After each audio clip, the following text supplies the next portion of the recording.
Breaking news as we speak right now. People in Florida are surveying the damage left behind from Hurricane Milton. Now, while the West Coast took the brunt of that storm, there's also significant damage in the central part of the state, just there around Orlando. Overnight in Polk County, a mother and her 4 children were rescued from floodwaters that were caused by the heavy rain. She told officials that her family had been sitting in water since 9 o'clock last night.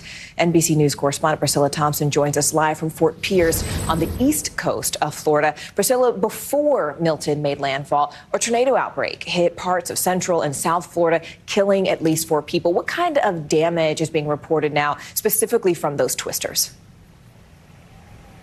Yeah, Morgan, so we were able to get into one of those neighborhoods this morning, and you can see roof tiles like this that have been strewn all throughout this area, just completely coming off of the roofs here. You've got downed trees and branches just about everywhere. And then you have damage like this, entire cars that have just been moved. And Miss Carol Thompson here, who's doing her best to sort of clean out what you can. I guess first, just tell me, how are you doing this morning? I'm kind of like in shock. I've never been through anything like this. Yeah.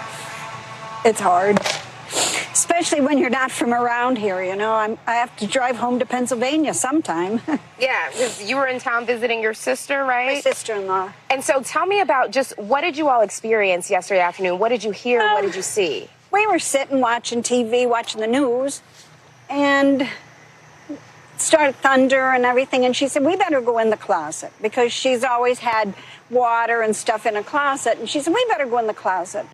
So we went in the closet, and maybe 25, 30 minutes later, the wind was horrible.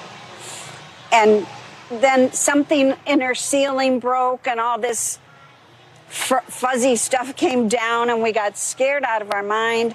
And then it happened again, the wind. And when we were able to get out, we found her windows broken in her living room and dining room. And your car? Well, I had my car down here because she has a lot of trees around. Yeah. And thank God I put it down here because a big tree fell right in her driveway. Wow. I mean, it would have been worse devastation than what's done now. Yeah. There was a tree up alongside of it, but that gentleman cut it up. Yeah. Yeah. Yep. Well, I'm glad you all are getting some help, and I'm glad to hear that you're safe. Thank you. Thank you for your time. Oh, thank you. Priscilla. But yeah, that is what we're hearing from some residents here. Yeah, Morgan. Yeah, I don't want to let Miss Carol go if you don't mind. You know, if you can bring Miss Carol back, I'm curious because we've been talking. Miss Carol. Yeah. We have one more question for you. Hey there, Miss Carol. This is Morgan. I was curious. You know, we talk a lot about the physical damage, but how is she feeling mentally and emotionally? Because I think the sort of 1-2 punch of that type of emotional toll, a lot of people don't really recognize. Could you maybe translate that for me? I know she can't hear me through your audio. Yeah, so Morgan is asking, you know, you talked about being in shock, and we talk about the physical damage, but there's also an emotional toll. Talk to me about that. Well, right now I could cry, so that's an emotion. Finding some place to stay until I am able to go home. I took the auto train down.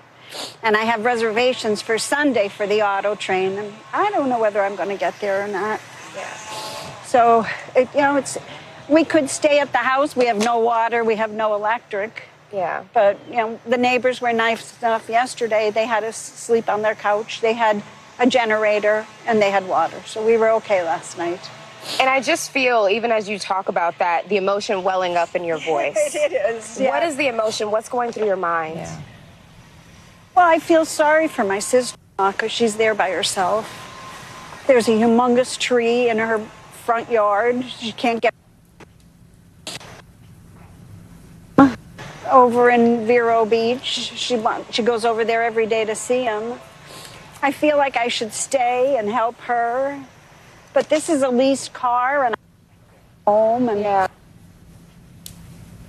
Oh, I think we're taking a few hits Right here now. on our. I still can't believe this. Yeah. We'll certainly be thinking of you all. Thank you. Thank you, Carol. You're welcome. And Morgan, I will send it back to you. Yeah, Priscilla, thank you so much. I mean, Vicki and I were just sitting here talking about sort of the emotional toll that goes unseen in a lot of those. So our thanks to Priscilla Thompson and Miss Carol Thompson for her interview, and our thoughts are certainly with you and the people around you. You know, there's a lot of attention on these places as these storms hit, but it's actually the months and years later where all these folks still need that help. People don't see. Yeah. Stay with us. More NBC News Daily just ahead.